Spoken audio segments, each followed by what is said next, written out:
የንግድ ሱቅ ቁልፍ ከ3 ሚሊዮን ብር በላይ በሚሸጥበት በአሁኑ ጊዜ በ3 ሚሊዮን 300 ሺህ ብር ሙሉ ክፍያም የንግድ ሱቅ ባለቤት ይሁኑ። ለንግድ በሚያመቹ ቦታዎች በቡልጋሪያና ፒያሳ ላይ በዓመት ከ6 ወር ጊዜ የምናስረክባቸው ዘመናዊ የንግድ ሱቆች ከ26 ካሬ ጀምሮ ከምቹ አከፋፈል ጋር ቴምር ሪል ስቴት ለሽያጭ አቅርቧል።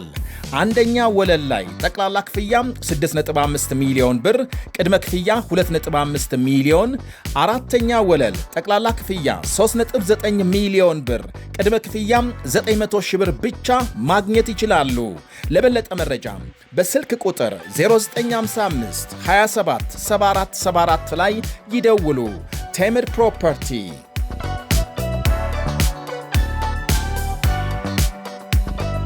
ጤና ይስጥልኝ ተመልካቾቻችን፣ እንደምንውላችሁ አምሽታችኋል። በላይ በቀለ ነኝ። ዋና ዋና ነጥቦቹን በማስቀደም እንጀምራለን። የአሜሪካው መሪ ኢራንን ወደ ድንጋይ ዘመን እንመልሳለን ማለታቸው ትልቅ ውዝግብ አስነስቷል። ይህ የአሜሪካም ወደ ድንጋይ ዘመን እንመልሳለን ዛቻም ከቪየትናም እስከ ኢራቅ ጦርነት ተደጋግሞ ተነስቷል። መለስ ብለን በጥቂቱ እንቃኛለን። የኢራን ትልቁ ድልድይ ማምሻውን በተፈጸመ ጥቃት መውደሙ ሲነገር፣ ትራምፕ የድልድዩን ፍንዳታ በማሳየት የኢራን መሪዎች ወደ ስምምነት እንዲመጡ አስጠንቅቀዋል። ለዓለም ተስፋ የሰጠ ዜና ከብሪታንያ ተሰምቷል። ሁሉንም በዝርዝር እናቀርባለን። አብራችሁን እንድትቆዩ ጋብዛለሁ።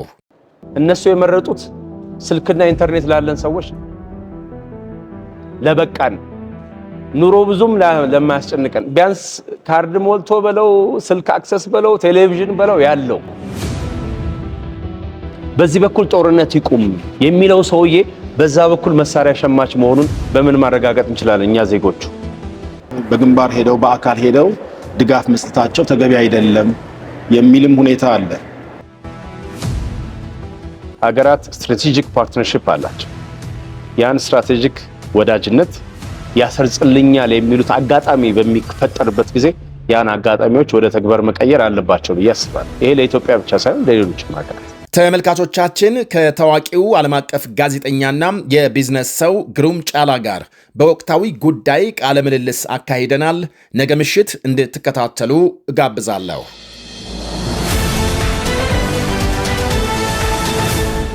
የአሜሪካ ፕሬዝዳንት ዶናልድ ትራምፕ ለሕዝባቸው ባደረጉት ንግግር ኢራንን ወደ ድንጋይ ዘመን እንመልሳታለን ማለታቸው ውዝግብ አስነስቷል።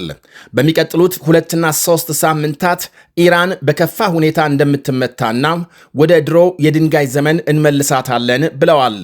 በኦክስፎርድ ዩኒቨርሲቲ የዓለም አቀፍ የጸጥታ ጉዳዮች ፕሮፌሰር ጄኒና ዲል የትራምፕ ወደ ድንጋይ ዘመን የመመለስ ዛቻ አሜሪካ በኢራን የዘመናዊ ማህበረሰብ መገለጫ የሆኑ ቁሳቁሶችና ህንፃዎችን እናወድማለን ማለታቸው እንደሆነ ይገልጻሉ። እንዲህ ከሆነ ደግሞ በቀጥታም የሰላማዊ ሰዎች መገልገያ ነውና የሚያወድሙት ፍጹም ህገወጥ እንደሆነ ይዘረዝራሉ። የዘመናዊ ማህበረሰብ ንብረቶችና ህንፃዎች ሲተረጎሙ ማለት ደግሞ የኃይል መሰረተ ልማት፣ የቴሌኮም ተቋማት፣ ኢንዱስትሪ፣ ትምህርት፣ ባህልና የሕክምና መገልገያ መሆናቸውን ፕሮፌሰሯ ገልጸዋል። የህዝብ መገልገያ ተቋማትን በጦርነት ጊዜ ሆን ብሎ ኢላማ ማድረግ በዓለም አቀፍ ሕግ ፈጽሞ የተከለከለ መሆኑን ያስታወሱት ፕሮፌሰሯ ጦርነቱ ከኢራን አገዛዝ እንጂ ከህዝብ ጋር አለመሆኑን ቀደም ሲል የትራምፕ አስተዳደር ደጋግሞ የተናገረውን አንስተዋል። ኢራን ጥንታዊ የሰው ልጅ ስልጣኔ መገለጫ ከሆኑ ሀገሮች መካከል አንዷ ስትሆን ነገስታቶቿም ሸለቆ፣ አውራ ጎዳና፣ ወታደራዊ ተቋማት፣ ዘመናዊ የገንዘብ ግብይት ስርዓት እንዲሁም ደግሞ ሳይንስ፣ መድኃኒትና ፍልስፍና ፈጥረዋል። መቼ? ራሷም አሜሪካ ሳትፈጠር በፊት የነበሩ ነገስታት። ይሄ የአሜሪካ ወደ ድንጋይ ዘመን የመመለስ ቃል ወይም ማስጠንቀቂያም የአሜሪካ አየር ኃይል መኮንን ከርቲስ ለሜይ በ1965 ባሳተመው ለሜይ በተሰኘ መጽሐፉ በሰፊው አስፍሮ እንደሚገኝ ይወሳል። በመጽሐፉ አሜሪካም በቪየትናም ላይ በሰነዘረችው ዛቻ ወደ መጡበት የድንጋይ ዘመን እንመልሳቸዋለን ሲል አስፍሯል። ራሱ ከርቲስ ለሜይ በጃፓን ከተሞች እስከ 900,000 ሕዝብ ባለቀበት የቦምብ ጥቃት ቁልፍ ሚና እንደነበረው ይነገራል። በዚህም የማዕረግ እድገት አግኝቶ በመጨረሻም ጡረታ ከወጣ በኋላ መጽሐፉን አሳትሟል። አሜሪካም በቪየትናም ባካሄደችው ደም አፋሳሽ ዘመቻ ከርቲስ ስራ ላይ ባይኖርም የአሜሪካ መሪዎች ግን ምክሩን ይቀበሉ ነበር ይባላል።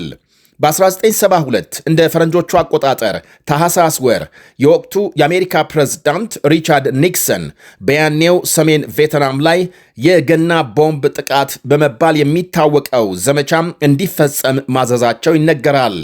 አሜሪካም በወቅቱ በደቡብ ቪየትናም በካምቦዲያና ላኦስም ሰፊ የቦምብ ጥቃት እንደፈጸመች ሲነገር በጦርነቱ በሚሊዮኖች የሚቆጠሩ የቪየትናም ወታደሮችና ሰላማዊ ሰዎች መገደላቸው ይወሳል። በነሐሴ 1990 እንደ ፈረንጆቹ አቆጣጠር የኢራቅ ፕሬዝዳንት ሳዳም ሁሴን ኩዌትን ሲወሩ ምክንያታቸው የኩዌት መሪዎች ነዳጅ በብዛት አምርተው የኢራቅን የነዳጅ ዋጋም አወረዱ፣ ኢኮኖሚያችንን ክፉኛም ጎድተዋል የሚል እንደነበር ይታወቃል። በይፋ ግን የኢራቅ መሪዎች በኦቶማን ዘመን ከኩዌት ጋር ነበረ የሚባለውን የድንበር ውዝግብ በድጋሜ በማስታወስ ለወረራው የዳቦ ስም ሰጥተውታል። የኢራቅ ጦር በጥቂት ቀናት ኩዌትን ወሮ ዋና ከተማውን ሲቆጣጠር የኩዌት መሪዎች ወደ ሳውዲ አረቢያ ሸሽተዋል። ወረራው በተፈጸመ በአምስተኛው ወር የአረብና ሙስሊም ሀገሮችን ጨምሮ 40 የሚጠጉ ሀገሮች የተሳተፉበት አሜሪካ መራሹ ዓለም አቀፍ ኃይል የኢራቅን ጦር ለማስወጣት ወደ ኩዌት ተሰማራ። በኩዌትና በባሕረ ሰላጤው በርካታ ሀገሮች ጥያቄ የተካሄደው የአሜሪካ መራሹ ኃይል ዘመቻ የበረሃው ማዕበል የተሰኘ ስያሜ እንደተሰጠው ይታወሳል። ኦፕሬሽን ዴዘርት ስቶርም። ዘመቻው ከተጀመረ ከጥቂት ቀናት በኋላ የወቅቱ የአሜሪካ ውጭ ጉዳይ ሚኒስትር ጄምስ ቤከር ከኢራቅ አቻቸው ታሪክ አዚዝ ጋር ጀኔቫ ላይ ተገናኝተው የኢራቅ ጦር ከኩዌት በአስቸኳይ ካልወጣም ወደ ድንጋይ ዘመን እንመልሳችኋለን ነበር ያሉት ኢራቅን። ዛሬ ከ35 ዓመት በኋላ ያሁኑ የአሜሪካ መሪ ቃሉን በኢራቅ ጎረቤት ኢራን ላይ ደግመው ተናግረውታል። ወደ ድንጋይ ዘመን እንመልሳችኋለን። አንዳንድ ተንታኞች ያኔ የአሜሪካ ውጭ ጉዳይ ሚኒስትር ጄምስ ቤከር የሰነዘሩትን ዛቻም የአሜሪካ ጦር በተግባር ለውጦ አሳይቷል ይላሉ። ከፍተኛ መጠን ቦምብ በመጣል በኢራቅ የተለያዩ አካባቢዎች ሰፊ የመሠረተ ልማትና የከተሞች ውድመት መፈጸሙን በመግለጽ በ2001 እንደ ፈረንጆቹ አቆጣጠር ከተፈጸመው የአሜሪካ የሽብር ጥቃት በኋላ የአሜሪካ የጸጥታና ወታደራዊ ስልት ሙሉ በሙሉ በሚባል ደረጃ እንደተቀየረና ጠላትህ ደጅህ ሳይደርስ አስቀድመህ ጓዳው ድረስ ዘልቀህ ምታው የሚል ዘመቻ መከተል እንደጀመሩ ተንታኞች ይናገራሉ።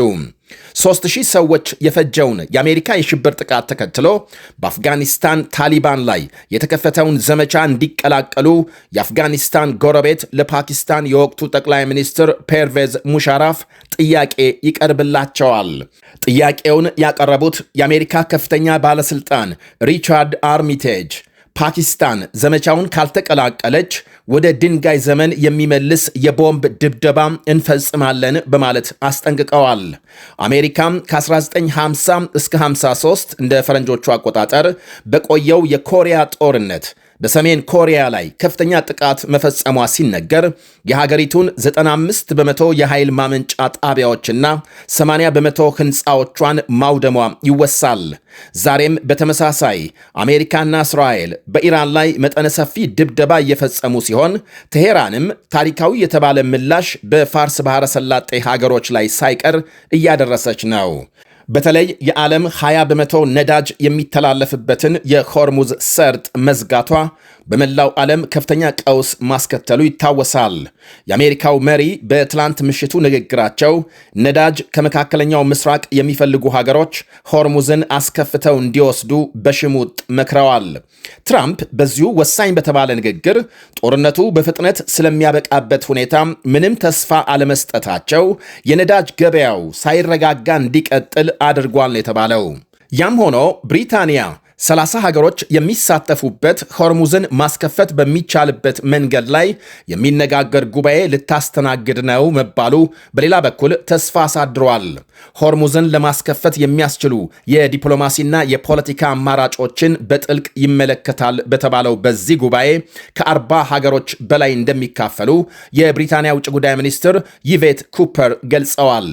40 ሀገሮች ሆርሙዝ መልሶ እንዲከፈት ጥሪ በማቅረብና ድጋፍ በመስጠት በጋራ እንቆማለን ብለዋል። ኢራን በዓለም አቀፍ የመርከብ ዝውውር የምትፈጽመውን ጥቃት ያወገዙት ሚኒስትሯ የኢራን አገዛዝ የዓለም ኢኮኖሚን የማገት ፍላጎት አለው ሲሉ ከሰዋል። ይህ በእንዲህ እንዳለ በኢራን የተለያዩ ከተሞች ማምሻውን ከባድ ጥቃት መፈጸሙን ዘገቦች አመልክተዋል። በተለይ የኢራን ረጅም የሚባለው ካራጅ ከተማ የሚገኝ ድልድይ መመታቱ እየተነገረ ነው። ፕሬዝዳንት ትራምፕ የድልድዩን መመታት የሚያሳይ ቪዲዮ በማኅበራዊ መገናኛቸው አሰራጭተዋል። ተደጋጋሚ የአየር ጥቃት መፈጸሙን ተከትሎ በድልድዩ ከፍተኛ ፍንዳታና ጢስ ታይቷል። የኢራን ትልቁ ድልድይ ከጥቅም ውጭ ሆኗል። ሌላውም ይቀጥላል። የኢራን መሪዎች ጊዜው ረፍዶ ሀገሪቱ ከመውደሟ በፊት ስምምነት የሚፈጽሙበት ጊዜ አሁን ነው ብለዋል ትራምፕ ባሰራጩት ጽሑፍ። የኢራን መገናኛ ብዙሃን በጥቃቱ 2 ሰዎች መገደላቸውን ዘግበዋል። መገናኛ ብዙሃኑ ቀደም ሲል ባሰራጩት ዘገባ የኢራን አብዮታዊ ዘብ የሚሊሻ ጦር አዛዥ ጀነራል መሐመድ ፋታሊዛድ መገደላቸውን አስታውቀዋል። ትላንት ሌሊት እስራኤል በፈጸመችው ጥቃት ኢራንና ሄዝቦላህም በእስራኤል ላይ የሚፈጽሙትን የሚሳኤልና የሮኬት ጥቃት አጠናክረው ሲቀጥሉ በሰሜን እስራኤል በርካታ ሰዎች መጎዳታቸውንና መኖሪያ ቤቶች መፍረሳቸውን አልጀዚራ ዘግቧል። የኢራን ባለስልጣናት በበኩላቸው ሰፊና አውዳሚ ጥቃት ለማድረስ በቂ ዝግጅት ማድረጋቸውን አስታውቀዋል። ለትራምፕ የድንጋይ ዘመን መግለጫም በሰጡት ምላሽ አሜሪካና እስራኤል የኢራንን ወታደራዊ አቅምና መሳሪያ በተመለከተ በቂ መረጃም የላቸውም ሲሉ ተሳልቀዋል። ቴምር ፕሮፐርቲ በ30% ልዩ ቅናሽ የመኖሪያ ቤቶችን በመሃል ቡልጋሪያ ከአፍሪካ ንብረት አጠገብ ቢያከራዩት በዶላር የሚያከራዩቸው ቢኖሩበት ለመኖር ምቹ የሆኑ ቤቶችን ይዘንሎት ቀርበናል። ባለ 1 መኝታ 69 ካሬ በ5 ሚሊዮን 554 ሺህ ብር፣ ባለ 2 መኝታ 82 ካሬ በ6 ሚሊዮን 600 ሺህ ብር፣ ባለ 3 መኝታ 126 ካሬ በ10 ሚሊዮን 143 ሺህ ብር ብቻ ይዘንሎት ቀርበናል። ያስተውሉ፣ ይህ ዋጋ 100% ለሚከፍሉ ደንበኞቻችን ብቻ ነው። በተጨማሪም በግንባታ መሰረት በ36 ወር ለምትከፍሉ ከ1 ሚሊዮን 587 ሺህ ብር ቅድመ ክፍያ ጀምሮ በመክፈል የቤት ባለቤት መሆን ይችላሉ። ቀሪው እስካዱ ያለምንም ጭማሪ በኢትዮጵያ ብር መክፈል ይችላሉ። ለበለጠ መረጃ በ0955 27 74 74 ይደውሉ። ቴምር ፕሮፐርቲስ